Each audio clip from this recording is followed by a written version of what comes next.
Hi friends, నేను మీ Ramya. Welcome back to my channel Ramya tasty food.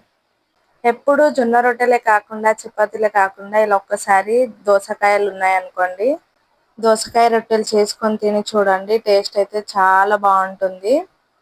పెరుగుతో తీసుకొని తింటే ఉంటుందండి, అమృతంలా ఉంటుంది. ఇంకా మీరు జొన్న రొట్టెలు తినడం మానేసి ఎప్పుడు దోసకాయలు తెచ్చుకున్నా ఇవే చేసుకొని తింటారు, అంత బాగుంటాయి. మనకిద్దరు సబ్స్క్రైబర్స్ కూడా అడిగారండి, దోసకాయ దపాటీలు అంటారు, దోసకాయ రొట్టెలు కూడా అంటారు. ఫస్ట్ దోసకాయలను తీసుకొని ఇలా మంచిగా వాష్ చేసేసుకొని ఇలా హాఫ్ కట్ చేసి పెట్టుకోవాలి. దోసకాయల్లో సీడ్స్ ఉంటాయి కదండి, ఇత్తులు, అవి పెద్ద సైజులో ఉన్నాయనుకోండి తీసేసుకోండి. ఇలా సన్న సైజులో ఉంటే తీసేసే అవసరం లేదు, అలానే తురుముకోవాలి. ఇవే సేమ్ ప్రాసెస్లో మీరు ఎన్ని దోసకాయలతో చేయాలనుకున్నా సేమ్ ప్రాసెస్లో చేయొచ్చండి. నేను 4 దోసకాయలతోనే చేస్తున్నాను కదా, సేమ్ ప్రాసెస్ అన్నీ సేమ్. ఎన్ని కావాలంటే అన్నిటితో ఇలానే చేసుకోవచ్చు. మంచిగా ఇలా అన్నీ తురిమేసుకోవాలి. దోసకాయలు మొత్తం ఇలా మంచిగా తురుము పెట్టేసుకోవాలి. తురిమేసుకొని ఒక ప్యాన్ తీసుకోండి. నాన్ స్టిక్ అయితే బాగుంటుందండి, నాన్ స్టిక్ లేకపోయినా నార్మల్ ప్యాన్స్లో అయినా వేసుకొని మొత్తం తురిమింది మొత్తం వేసేసుకొని స్టవ్ పైన పెట్టేసుకోవాలి. స్టవ్ పైన పెట్టుకొని ఇలా కొంచెం వేడవగానే అందులో ఉంచిన వాటర్ వచ్చేస్తుంది. వాటర్ వచ్చే టైంలో పసుపు, టేస్ట్కి సరిపడా కారం వేసుకోవాలి. అలాగే టేస్ట్కి సరిపడా సాల్ట్ వేసుకోండి.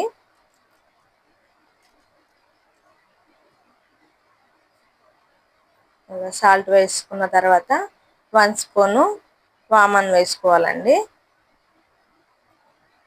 1 స్పూన్ వామన్ వేసుకొని తర్వాత 1 స్పూను నువ్వులు వేసుకోవాలండి. నువ్వులు వేసుకోవడంతో తినేటప్పుడు టేస్ట్ బాగుంటుందండి. ఇలా అన్నీ వేసేసుకొని మంచిగా మిక్స్ అయ్యే వరకు మంచిగా కలిపేసుకోవాలి.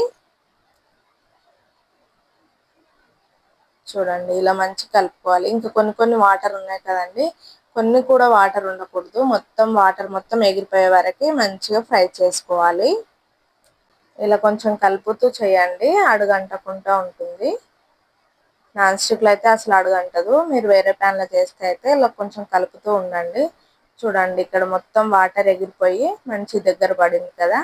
ఇలాంటి టైంలో తీసేసుకొని ఇలా ఒక వెడల్పుగా ఉన్న గిన్నెని తీసుకోండి. తీసుకొని వేడి చేసుకున్న దోసకాయ తురుమును మొత్తం వేసేసుకొని తురుముకు సరిపడా జొన్నపిండి వేసుకోవాలండి.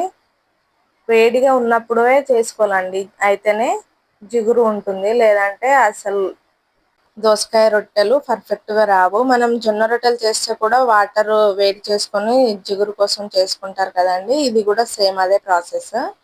ఇలా వేడిగా ఉన్నప్పుడే కొంచెం స్పూన్తో కలిపేసి తర్వాత ఇలా చేత్తోని మొత్తం చపాతీ పిండి మనం ఎలా కలుపుకుంటామో అలా దగ్గర పడే వరకు మంచిగా కలుపుకోవాలి. కొంచెం కాలుతుంది, ఎక్కువ కాలితే అయితే కొంచెం వాటర్లో చేతులు పెట్టుకుంటూ కలుపుకోండి.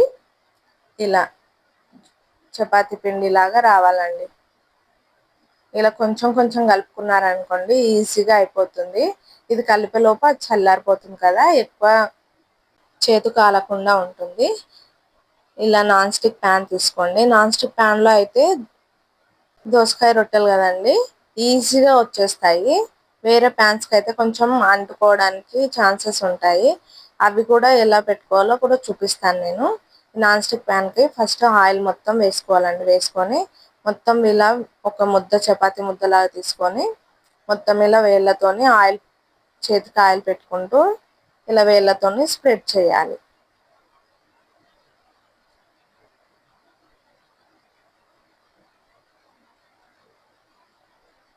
కొంచెం సన్నగానే చేసుకోవాలండి, లావుగా చేసుకుంటే బాగుండదు. ఇలా మొత్తం స్ప్రెడ్ చేసుకొని అక్కడక్కడ హోల్స్ పెట్టుకోండి. హోల్స్ పెట్టుకోవడం వలన మంచిగా కాలుతాయండి దోసకాయ రొట్టెలు. ఇలా మొత్తం హోల్స్ పెట్టుకొని హోల్స్ మధ్యలలో కూడా కొద్దిగా ఆయిల్ వేసుకోవాలి. అలా ఆయిల్ వేసుకోవడం వలన మంచిగా ఫ్రై అవుతాయి కింద కూడా. ఇలా మంచిగా ఆయిల్ వేసేసుకొని ఇప్పుడు మనం జొన్న రొట్టెలు కానీ చపాతీలు చేసుకునే పెనం కానీ ఉంటుంది కదండి, ఈ పెనం కూడా పెట్టుకోవచ్చు. పెనం కూడా మంచిగా ఆయిల్ని స్ప్రెడ్ చేసుకోవాలి. ఆయిల్ని స్ప్రెడ్ చేసుకొని ఇలా ఒక చపాతీ ముద్దంతా పిండిని తీసుకొని సేమ్ ప్రాసెస్ అండి. మనం నాన్ స్టిక్ ఎలా అయితే పెట్టుకుంటామో అలానే పెట్టుకోవాలి. మొత్తం ఇలా సన్నగా స్ప్రెడ్ చేసేసుకొని హోల్స్ పెట్టుకోవాలండి. హోల్స్ పెట్టుకుంటేనే మంచిగా కాలుతాయండి దోసకాయ రొట్టెలు. ఇలా హోల్స్ పెట్టుకొని అందులో ఆయిల్ ఇచ్చామనుకోండి అయితేనే ఈజీగా వస్తుంది జొన్న రొట్టెల పెనంకి అయితే, లేకపోతే అడుగంటి పోతాయి. అందుకోసం మళ్ళీ మళ్ళీ చెప్తున్నాను. ఇలా హోల్స్ పెట్టుకొని ఆయిల్ వేయడం వలన మంచిగా కాలుతాయి దోసకాయ రొట్టెలు. తర్వాత స్టవ్ పైన పెట్టేసుకోవడమే. స్టవ్ పైన పెట్టేసి క్యాప్ పెట్టేసుకొని లో ఫ్లేమ్లో చేసుకోవాలండి ఈ ప్రాసెస్. హై ఫ్లేమ్లో చేసుకున్నాం అనుకోండి మాడిపోతాయి. ఒక 2 మినిట్స్ క్యాప్ పెట్టేసి తీసామనుకోండి మంచి కాలుతాయి. ఇంకా టర్న్ చేసుకోవాలి. నేను తొందరగా అవ్వాలని చెప్పేసి టూ ప్యాన్స్ పైన పెట్టాను. మీకు అలా వీలు లేకపోతే ఒకటే ప్యాన్లో కూడా చేసుకోవచ్చు, సేమ్ ప్రాసెస్. ఇలా మంచిగా కాలిన తర్వాత తీసి ఒక న్యూస్ పేపర్ పైన వేసుకోండి. ఎక్సెస్ ఆయిల్ ఏమైనా ఉంటే వెళ్ళిపోతుంది. చూడండి అన్ని సేమ్ ప్రాసెస్లో నేను ఇలా బాండీలో కూడా చేసుకున్నాను, సేమ్ ప్రాసెస్. ఇంకా అన్ని ఇలానే చేసుకొని సర్వింగ్ చేసుకున్నాం అనుకోండి ఎంతో టేస్టీ అయినా మన దోసకాయ రొట్టెలు రెడీ అండి. చూడండి సన్నగా ఎంత మంచిగా రౌండ్గా మంచి కాలాయండి. మేము ఎక్కడైనా టూర్ వెళ్ళాలనుకున్నా ఈ దోసకాయ రొట్టెలు చేసుకొని వెళ్తామండి. ఇంకా పెరుగుతో పెట్టుకొని తింటే అయితే చాలా టేస్టీగా ఉంటాయండి. ఒక్కసారి మీరు కూడా చేసుకొని తిని చూడండి, టేస్ట్ మీకు కూడా నచ్చి తీరుతుంది. మీకు ఎంతమందికి తెలుసో దోసకాయ రొట్టెలు నా కామెంట్ బాక్స్లో కామెంట్ చేయండి. ఇంకా మన వీడియో చాలా మంది చూస్తున్నారు కానండి సబ్స్క్రైబ్ చేసుకోవట్లేదు. ప్లీజ్ సబ్స్క్రైబ్ చేసుకోండి. ప్లీజ్ నాకు సపోర్టింగ్గా ఉంటుంది. చూడండి ఇలా పెరుగుతో పెట్టుకొని తింటే అయితే చాలా టేస్టీగా ఉంటాయండి. ఇంకా అన్నం కూడా తినరు, ఇవే తినేస్తారు, అంత టేస్టీగా ఉంటాయి. పిల్లలకి ఈవినింగ్ స్నాక్స్ లాగా కూడా పెట్టొచ్చండి, చాలా టేస్టీగా ఉంటాయి. వీడియో నచ్చితే లైక్ చేయండి, షేర్ చేయండి, సబ్స్క్రైబ్ చేసుకోండి. మరిన్ని వీడియోస్ కోసం మన ఛానల్ని ఫాలో చేయండి. Bye friends.